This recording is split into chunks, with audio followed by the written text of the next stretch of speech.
So here we have the module, and it is now hooked up to a DC power pack, and the idea here is just to see how things will run on it.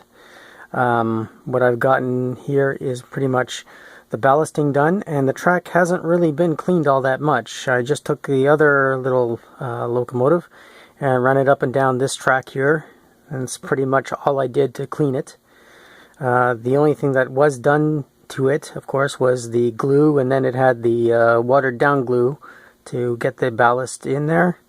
And I had to go down there also with a screwdriver just to get off some of the loose ballast that was maybe getting in the way of the locomotives running up and down the track here, because the ballast is actually filling those spaces, and there was a clumping. Some of it is clumped or was clumped up against the rails.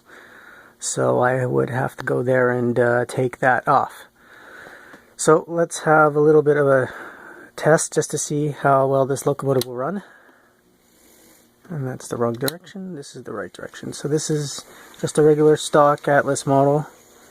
And it's not doing too badly, considering I haven't really gone and cleaned the track with anything kind of like an alcohol. And it's single feed. There's just 2 wires in there hooked up to the power pack. That's it.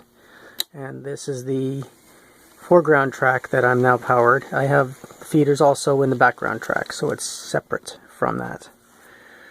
So for now, what I do have now is a running railroad. That's pretty much it.